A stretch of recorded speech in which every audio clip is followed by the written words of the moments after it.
कहानी की शुरुआत में हमें वाइफ लाइक नाम की एक कंपनी को दिखाया जाता है जो एंड्रॉइड वाइफ बनाती थी। और ये एंड्रॉइड वाइफ जो भी खरीदता तो ये एंड्रॉइड वाइफ उसकी पसंद के मुताबिक सारे काम करती, जैसे कि खाना बनाना और उसकी शारीरिक जरूरतों को पूरा करना। इस एंड्रॉइड वाइफ को जिस तरह से प्रोग्राम किया जाता वो ठीक उसी तरह से काम करने लगती। ये एंड्रॉइड वाइफ एकदम रियलिस्टिक लगती थी। अगर कोई उनमें अपनी मरी हुई पत्नी की मेमोरीज डाल दे तो वो ठीक उसकी वाइफ की तरह ही बिहेव करती, जिसकी वजह से हजारों लोग इन एंड्रॉइड वाइफ्स का यूज कर रहे थे। इन एंड्रॉइड्स का बिहेवियर इतना ज्यादा इंसानों जैसा था कि कुछ ऑर्गेनाइजेशंस का मानना था कि इन एंड्रॉइड्स को भी इंसानों जैसा अधिकार मिलना चाहिए। वहीं कुछ ऐसी ऑर्गेनाइजेशंस भी थी जो इन एंड्रॉइड्स को किडनैप करके इनको आजाद कर दिया करती थी। उन्हीं में से एक का नाम स्केयर ऑर्गेनाइजेशन था। इसलिए वाइफ लाइक कंपनी ने कुछ रिकवरी एजेंट्स हायर कर रखे थे जिनका काम उन्हें वापस लाना होता था। विलियम भी ऐसा ही एक एजेंट था जिसने बहुत सारे एंड्रॉइड्स को वापस लाने में कामयाबी हासिल की थी। उसके काम से खुश होकर वाइफ लाइक कंपनी का सीईओ मैरियन उसे कहता है कि उसे उसकी पत्नी की चिंता नहीं करनी चाहिए, क्योंकि कंपनी ने उसके लिए उसकी मरी हुई पत्नी की मेमोरीज के साथ एक नई एंड्रॉइड वाइफ बनाई है जो उसे बिल्कुल उसकी पत्नी मेरेडिथ के जैसा प्यार करेगी। विलियम इस नई मेरेडिथ को घर लेकर आता है और उसे अपनी पत्नी के पुराने कपड़े पहनाकर एक्टिवेट कर देता है। यहाँ पर एंड्रॉइड मेरेडिथ के हावभाव थोड़े अटपटे थे क्योंकि वो खुद को मैं की जगह मेरेडिथ कहकर बुलाती है। विलियम मेरेडिथ को जगाने, चलने और सांस लेने के लिए गाइड करता है। विलियम को लगता है कि थोड़े समय बाद मेरेडिथ धीरे धीरे सब सीख जाएगी और बिल्कुल उसकी पत्नी जैसा व्यवहार करेगी, जिससे किसी को पता भी नहीं चलेगा कि वो एक एंड्रॉइड है। जब रात होती है तो वो संबंध बनाने के लिए तैयार हो जाती है, पर विलियम सारी इंटीमेसी सेटिंग्स करने के बाद भी नर्वस था। वो मेरेडिथ के साथ इंटीमेट होने में अनकंफर्टेबल महसूस कर रहा था, लेकिन मेरेडिथ इस सिचुएशन को संभाल लेती है और अपने पति विलियम को गाइड करती है जिससे कि वो दोनों मजे में रात गुजार सकें। यहाँ पर विलियम चाहता था कि पूरी रात वो दोनों एक साथ सोएं, पर मेरेडिथ को खुद को चार्ज करने के लिए दूसरे रूम में जाना पड़ता है। वहाँ जाकर उसे रियल मेरेडिथ का हेयर ब्रश और एक पुरानी डायरी मिलती है। कुछ देर बाद वो खिड़की के बाहर देखती है तो उसे गार्डन में पेड़ों के बीच कुछ अजीब सी चीज दिखाई देती है। वो समझ नहीं पाती कि वो क्या चीज है, लेकिन वो उस पर ज्यादा ध्यान नहीं देती। अगले दिन सुबह जब वो विलियम के लिए नाश्ता बना रही होती है तो टीवी पर न्यूज चल रही थी जिसमें कुछ लोग प्रोटेस्ट कर रहे थे। ये देखकर मेरेडिथ विलियम से पूछती है कि वो क्या काम करता है। विलियम उसे बताता है कि वो एक एजेंट है जो लोगों की सुरक्षा के लिए काम करता है। इसके बाद विलियम ऑफिस चला जाता है। वहीं घर में मेरेडिथ पुराने कपड़ों और मेकअप के सामान को खुद पर ट्राई करके देखती है। उधर कंपनी में विलियम अपने पार्टनर जैक के साथ हाल ही में हुए एंड्रॉइड्स किडनैपिंग के बारे में बात कर रहा था। यहाँ पर वो देखता है कि स्केयर ऑर्गेनाइजेशंस के लीडर रिंग मास्टर की कोई अपडेट सामने आई है या नहीं। काफी छानबीन के बाद वो उस जगह का पता लगाने में कामयाब हो जाते हैं जहाँ एंड्रॉइड्स को किडनैप करके रखा जा रहा था। यहाँ पर विलियम को टास्क मिलता है कि वो उस जगह पर जाकर उन एंड्रॉइड्स को वापस कंपनी में लेकर आए। जब वो वहाँ पहुँचता है तो देखता है कि एक एंड्रॉइड वहाँ से भाग रही है जिसके गले में शॉक कॉलर लगा हुआ है। विलियम उस एंड्रॉइड को शॉक देकर उसे पकड़ लेता है और उसके गले से शॉक कॉलर को निकालकर उसे पूछता है कि इस घर में और कितने लोग हैं। इसके बाद वो घर के अंदर घुसता है और पहले ही रूम में उसे एक क्रिमिनल बॉक्सिंग की प्रैक्टिस करता दिखाई देता है, जिसे वो आसानी से मार गिराने के बाद दूसरे रूम की तरफ बढ़ता है जो कि एक लैब थी। वहाँ पहुंचने पर वो देखता है कि एक और एंड्रॉइड को रीप्रोग्राम करके आजाद किया जा रहा है। इतने में वहाँ एक क्रिमिनल आता है जिसने एक एंड्रॉइड के ऊपर गन पॉइंट किया हुआ था। विलियम की चेतावनी देने के बाद भी जब वो एंड्रॉइड को नहीं छोड़ता तो विलियम उसे शूट कर देता है। वहीं घर में मेरेडिथ खुद को चार्ज करने के लिए अपने बेड पर लेटती है। तभी उसमें ड्रीम मोड एक्टिवेट हो जाता है। अब ड्रीम में उसकी मुलाकात एवेटर ईडो से होती है जो उसे ड्रीम मोड में गाइड करेगा। वो उसे उसके पहले ड्रीम में एक बर्थडे पार्टी दिखाता है। उस बर्थडे पार्टी में विलियम मेरेडिथ का वेलकम करता है। तभी उसे एक दूसरी एंड्रॉइड वाइफ लेडी डांस के लिए कहती है और थोड़ी देर बाद उसे एक मास्क मैन से मिलने के लिए भेजती है। मेरेडिथ उस मास्क मैन से पूछती है कि तुम कौन हो, जिस पर वो मास्क मैन उसे एक रेड बर्ड वाला कार्ड देकर कहता है कि इससे उसे सब कुछ याद करने में आसानी होगी। अब इससे पहले कि मेरेडिथ उससे और कुछ पूछ पाती वो मास्क मैन वहाँ से चला जाता है। वहीं दूसरी तरफ विलियम किडनैप हुई एंड्रॉइड वाइफ्स को कंपनी में सही सलामत वापस लेकर आता है जहाँ पर अब उन्हें रीप्रोग्राम किया जाना था। कंपनी के वेटिंग रूम में ओली और लेडी नाम की एंड्रॉइड वाइफ्स उसे उंगलियों के इशारे करके चिढ़ाती है। विलियम को यहाँ पता चलता है कि ओली और लेडी अपना काम ठीक से नहीं कर रही हैं और वो अपने हस्बैंड्स के खिलाफ जाकर कदम उठा रही हैं, जिस वजह से उन्हें बार बार रीसेट करने के लिए लाया जा रहा है। अगली सुबह मेरेडिथ ईडो से उस मास्क मैन के बारे में पूछती है और वो ईडो से अपनी सभी पुरानी हॉबीज की लिस्ट बनाकर देने को कहती है।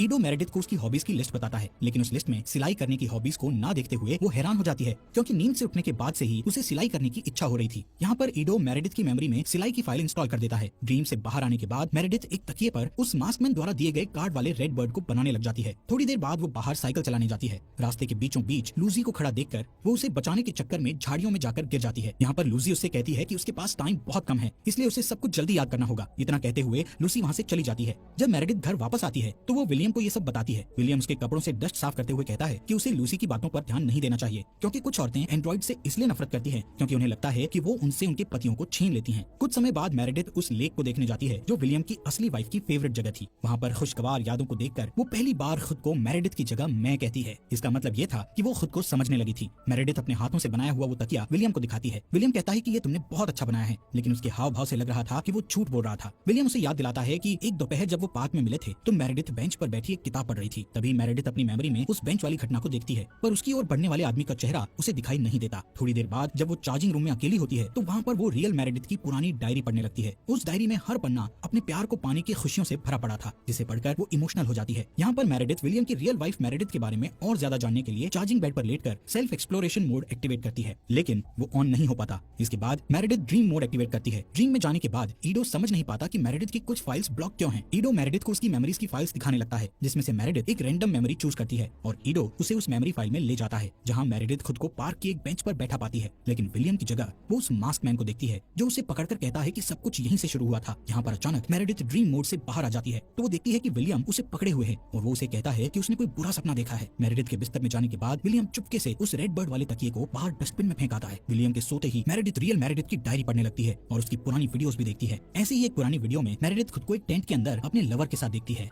अगले दिन विलियम को एक और टास्क मिलता है, जिसमें उसे किडनैप्ड एंड्रॉइड को वापस लेकर आना था। विलियम तुरंत उस बिल्डिंग में जाता है और वो किडनैप्ड एंड्रॉइड वहाँ पर सेक्रेटरी का काम कर रही होती है। उस एंड्रॉइड ने इंसानों की जिंदगी जीने के लिए अपना नाम और चेहरा थोड़ा बदल लिया था। विलियम के पूछने पर वो कहती है कि उसे किसी ने नहीं चुराया और वो अपनी मर्जी से कंपनी से भागी थी। विलियम उसकी बात पर यकीन नहीं करता। उसे लगता है कि उस एंड्रॉइड वाइफ को रिप्रोग्राम किया गया है। विलियम उसे अपने साथ चलने के लिए कहता है, लेकिन वो एंड्रॉइड उसे कहती है कि उसके साथ जाने की बजाय वो मरना पसंद करेगी और इतना कहते हुए खिड़की से बाहर कूदकर मर जाती है। वहीं घर पर मेरेडिथ देखती है कि लूसी चुपके से उसके घर में घुसकर बैठी हुई है। लूसी उसे खुद को मैं कहते हुए देखकर थोड़ा हैरान और खुश होती है। लूसी उसे कहती है कि मास्क मैन तुमसे पर्सनली मिलना चाहता है। लूसी मेरेडिथ को ये भी बताती है कि विलियम ने तुमसे स्केयर ऑर्गेनाइजेशंस के बारे में झूठ बोला है। यहाँ पर लूसी जानती थी कि मेरेडिथ उसकी सभी बातें रिकॉर्ड कर रही है, इसलिए वो विलियम के लिए एक मैसेज छोड़ती है। वो विलियम से कहती है कि कैनी तुमसे दोबारा मिलना चाहता है। इतना कहते हुए लूसी वहाँ से चली जाती है। उधर विलियम उस टूटे हुए एंड्रॉइड को कंपनी में वापस लेकर आता है, क्योंकि यही उसका काम था। विलियम ये सोचकर परेशान था कि इस एंड्रॉइड वाइफ ने आखिर सुसाइड क्यों किया। उसी समय टीवी पर एंड्रॉइड बच्चों के ऐड दिखाए जा रहे थे, जिनमें बताया जा रहा था कि ये एंड्रॉइड बच्चे कभी बड़े नहीं होंगे। ये देखकर विलियम का मूड और ज्यादा खराब हो जाता है, इसलिए वो तुरंत कंपनी के सीईओ मैरियन से मिलकर एंड्रॉइड्स के इस बिहेवियर के बारे में बात करता है कि आखिर इस एंड्रॉइड ने सुसाइड क्यों की। जिस पर मैरियन उसे ये कहकर समझाता है कि उसके रिप्रोग्रामिंग की वजह से ऐसा हुआ होगा, ये सिर्फ एक एक्सीडेंट है, इसलिए उसे परेशान होने की जरूरत नहीं है। दूसरी साइड मेरेडिथ घर पर रियल मेरेडिथ की पुरानी डायरी में से उसकी लव स्टोरी पढ़ रही होती है, जिसमें लिखा था कि वो अपने प्यार के साथ भाग जाना चाहती थी। कुछ टाइम बाद मेरेडिथ एक नए तकिए पर रेड बर्ड बनाने लगती है। जब विलियम घर आता है तो उसे ये देखकर बहुत चिढ़ मचती है कि मेरेडिथ फिर से उस रेड बर्ड को तकिए पर बना रही है। मेरेडिथ विलियम को लूसी के बारे में सब कुछ बताती है और उसे लूसी का मैसेज दिखाती है। लूसी के मैसेज को सुनकर विलियम बौखला जाता है और अपने पार्टनर जैक को मदद के लिए बुलाता है। वो जैक को बताता है कि मैंने मेरेडिथ को कैनी से बचाने की बहुत कोशिश की, पर उन्होंने मेरेडिथ के ड्रीम्स को हैक कर लिया है। जब भी मेरेडिथ ड्रीम मोड में जाती है तो वो मेरेडिथ से कनेक्ट कर लेते हैं। विलियम जैक से कहता है कि हमें कैनी की लोकेशन ट्रैक करने के लिए मेरेडिथ के सपनों में जाना पड़ेगा, जिसके लिए मुझे तुम्हारी कंप्यूटर नॉलेज की जरूरत पड़ेगी। विलियम जैक को ये भी बताता है कि मेरेडिथ अपने सपनों को रियल लाइफ में भी महसूस करती है और अगर उसे अपने सपने में चोट लग जाए तो रियल लाइफ में उसकी बॉडी को पेन होने लगता है। अब जैक और विलियम कैनी को ट्रैक करने के लिए मेरेडिथ को ड्रीम मोड में भेज देते हैं, जहाँ पर मेरेडिथ के सपने के लिए ईडो एक हेलोवीन का थीम चुनता है। जिसके बाद मेरेडिथ खुद को स्केलेटन की ड्रेस में एक भूतिया घर में पाती है, जहाँ हर तरफ डरावनी चीजें थी। तभी वहाँ वो मास्क मैन उसकी ड्रीम में आ जाता है। बाहर विलियम और जैक भी मेरेडिथ के ड्रीम को कंप्यूटर स्क्रीन पर देख रहे थे। ड्रीम में वो मास्क मैन अपने चेहरे से मास्क हटाता है। विलियम और जैक देखते हैं कि ये मास्क मैन असल में कैनी ही है। कैनी मेरेडिथ को एक एड्रेस देकर उसे वहाँ मिलने के लिए बुलाता है। सपने से जगने के बाद मेरेडिथ विलियम से कैनी के बारे में पूछती है, लेकिन विलियम उसे कुछ भी नहीं बताता और वो कैनी को पकड़ने के लिए कैनी द्वारा बताए उस एड्रेस पर पहुंचता है, लेकिन वहाँ उसे मास्क पहने एक पुतले के अलावा और कुछ नहीं मिलता। तभी विलियम जल्दी से घर पहुंचता है, जहाँ पर मेरेडिथ सही सलामत थी। वो विलियम को बताती है कि किसी ने दरवाजा खटखटाया था, लेकिन जब मैंने दरवाजा खोला तो वहाँ कोई नहीं था, सिर्फ एक डायरी नीचे पड़ी थी जिस पर लिखा है कि ये विलियम के लिए है।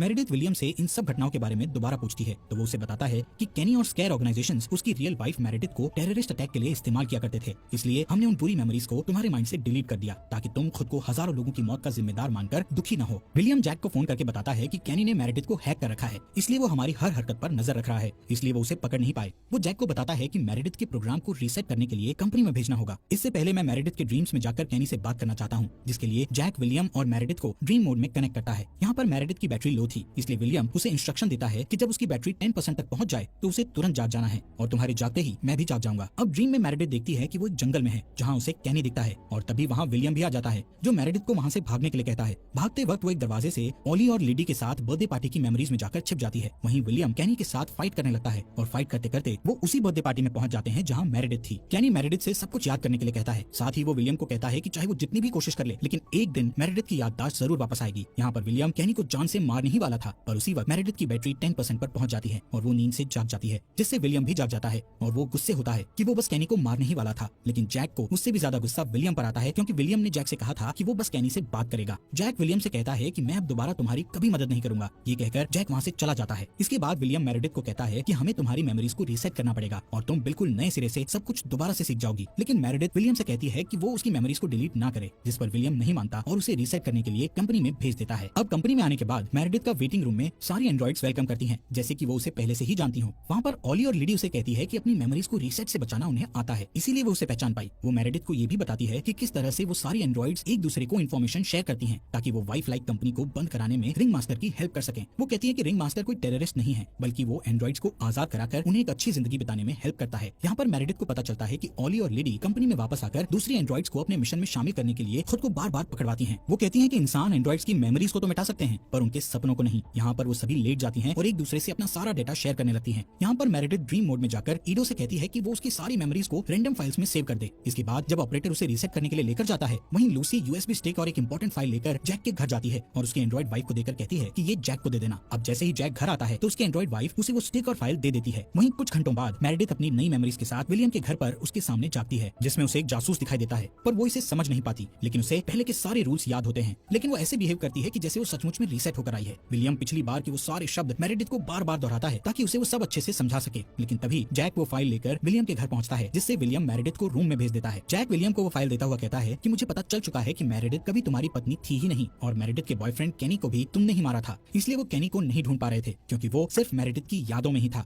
इस मर्डर के लिए जैक विलियम को अरेस्ट करने के लिए आगे बढ़ता है, लेकिन तभी विलियम उसे शूट करके मार डालता है। यहाँ पर ये सब मेरेडिथ भी देख रही थी। वो विलियम से बताती है कि वो ये सब पहले से ही जानती थी। जब पहली बार मेरेडिथ ने अपने कैंपेन के प्रमोशन के लिए विलियम के दरवाजे पर दस्तक दी थी, तब से विलियम उसके पीछे पड़ा था। वो किसी भी तरीके से उसे हासिल करना चाहता था, इसलिए विलियम चोरी छिपे इन दोनों का पीछा किया कर रहा था। और एक दिन मौका देखकर उसने उन दोनों को अरेस्ट कर लिया और ये खबर फैला दी कि मेरेडिथ एक किडनैप्ड एंड्रॉइड है जिसे केनी ने कैद कर रखा है। विलियम ने मेरेडिथ के गले में एक शॉक कॉलर लगा दिया, जिससे लोगों को उसकी बात पर यकीन हो जाए और इस तरह केनी को मारकर वो उसे अपने साथ ले आया। वो बताती है कि डायरी में लिखे वो प्यार भरे शब्द, बेंच वाली मेमोरीज और टेंट वाले वीडियोस, वो सब केनी और मेरेडिथ की यादें थी। मेरेडिथ को घर लाने के बाद विलियम उसे एक अच्छी पत्नी के रूप में पाना चाहता था, पर मेरेडिथ उससे नफरत करती थी और उसकी हर बात का विरोध करती थी। इससे चिढ़कर उसने एक दिन रेड बर्ड वाले तकिए से उसे मार डाला और उसकी उंगली में एक रिंग डाल दी, जिससे कि लोग उसे उसकी वाइफ समझें। मेरेडिथ की मौत के बाद जब उसने मेरेडिथ का एंड्रॉइड बनवाया तो उसमें सिर्फ वही मेमोरीज डाली जो उसे पसंद थी। अब ये सारी बातें एंड्रॉइड मेरेडिथ से सुनकर विलियम बहुत डर जाता है और हैरान होता है कि उसे ये सब कैसे पता चला। विलियम मेरेडिथ को कहने लगता है कि मैंने तुम्हें एक अच्छी लाइफ देने की कोशिश की है, जहाँ तुम न बीमार पड़ोगी और न ही बूढ़ी होगी, और साथ में मेरा अनकंडीशनल प्यार भी तुम्हें मिलेगा। पर एंड्रॉइड मेरेडिथ पर इन सभी बातों का कोई असर नहीं होता, क्योंकि वो रियल मेरेडिथ और उसके बॉयफ्रेंड केनी का बदला लेना चाहती थी। इसलिए वो अपनी सारी एनर्जी को फुल करके विलियम पर अटैक करती है और तब उसे बताती है कि असल में वही रिंग मास्टर है जिसने सारे एंड्रॉइड्स को आजाद कराने में हेल्प की थी। लूसी ही केनी का मास्क पहनकर उसकी मेमोरीज में आती थी, जिससे कि वो उसकी मदद कर सके। मेरेडिथ का मिशन अपने काम के लिए सब कुछ रिकॉर्ड करना था। यहाँ पर मेरेडिथ विलियम के ऊपर जोर से बैठकर उसका पेनिस और उसके दोनों हाथ तोड़ देती है और अब विलियम केनी और रियल मेरेडिथ को याद करते हुए रेड बर्थ वाले तकिए से विलियम का गला घोटकर उसे मार डालती है और वहाँ से जाते समय अपनी उंगली से रिंग उतारकर वहीं छोड़ देती है। इसके बाद मेरेडिथ अपनी बहन का स्केयर सीक्रेट हेडक्वार्टर ज्वाइन कर लेती है और अपने जैसे सभी आजाद एंड्रॉइड साथियों से प्रॉमिस करती है कि उन्हें फिर कभी रीसेट नहीं किया जाएगा। दूसरी साइड वाइफलाई कंपनी में मैरियन एक टीवी न्यूज में अपने प्यारे एजेंट जैक की मौत से दुख प्रकट करता है और वादा करता है कि उसकी मौत के दोषियों को पकड़ कर रहेगा और उसके दोषियों को पकड़ने की जिम्मेदारी वो विलियम के एंड्रॉइड को देता है। उसका एंड्रॉइड कहता है कि तैयार हो जाओ, मैं आ रहा हूँ। वहीं उसे कंप्यूटर स्क्रीन पर देखती हुई एंड्रॉइड मेरेडिथ भी गुस्से से कहती है